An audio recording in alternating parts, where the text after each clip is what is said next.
ओम नमो भगवते वासुदेवाय। सनातन धर्म में एक एकादशी तिथि को अत्यंत पवित्र और पुण्यदायी माना गया है। पुराणों में कहा गया है कि जो मनुष्य श्रद्धा और भक्ति से एकादशी का व्रत करता है, उसके जीवन के अनेक पाप नष्ट हो जाते हैं और उसे भगवान विष्णु की कृपा प्राप्त होती है। इन्हीं एकादशी में से एक है पाप मोचनी एकादशी। जैसे कि इसके नाम से ही स्पष्ट है, यह वह पावन तिथि है जो मनुष्य के पापों का नाश कर उसे पवित्र बनाती है। पुराणों में वर्जित एक अद्भुत कथा के कारण इस एकादशी का महत्व और भी बढ़ जाता है। आइए अब हम सुनते हैं पाप मोचनी एकादशी व्रत कथा। प्राचीन काल की बात है। एक समय पृथ्वी पर एक अत्यंत पवित्र और शांत वन था, जिसे चैत्र रथ वन कहा जाता था। उस वन में अनेक ऋषि मुनि तपस्या और साधना किया करते थे।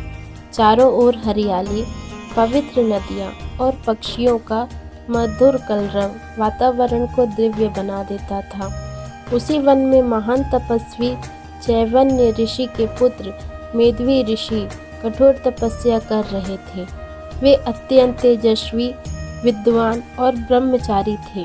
उनकी तपस्या इतनी कठोर थी कि देवता भी उनके तेज से प्रभावित हो उठे।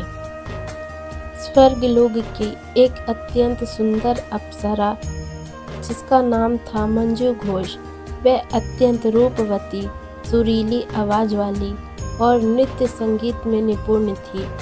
एक दिन वह चैत्र रथ वन में आई और उसने देखा कि वहाँ मेधवी ऋषि गहन तपस्या में लीन है। ऋषि का तेज और तप देखकर वह आश्चर्यचकित रह गई।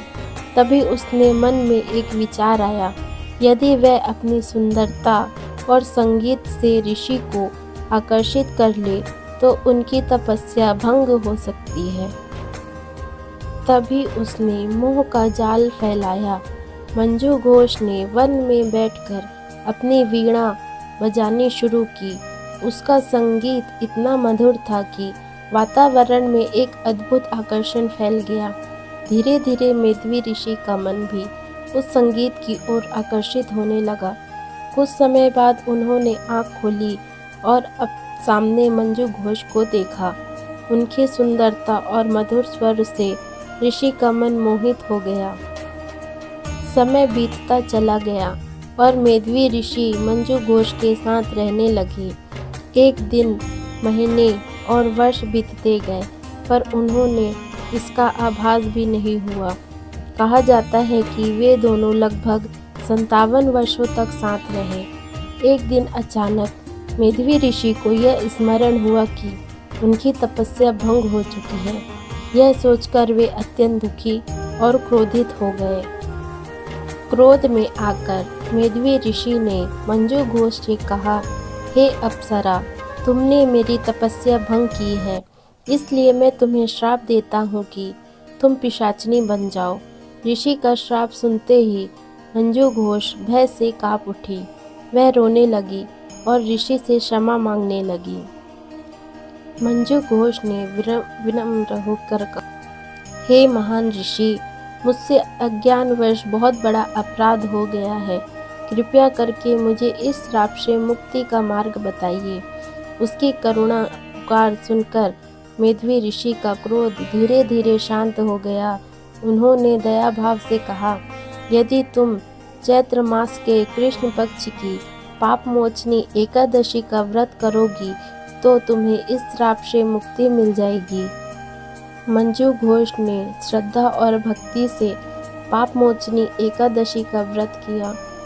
उसने पूरे मन से भगवान विष्णु की पूजा और प्रार्थना की। व्रत के प्रभाव से उसका श्राप समाप्त हो गया और वह फिर से अपने दिव्य रूप में आ गई। इसके बाद मेधवी ऋषि को भी अपनी भूल का एहसास हुआ। उन्होंने अपने पिता चैवन्य ऋषि से इस घटना के बारे में बताया। चैवन्य ऋषि ने कहा, हे पुत्र, तुम भी पाप मोचनी एकादशी का व्रत करो, इससे तुम्हारे पाप भी नष्ट हो जाएंगे।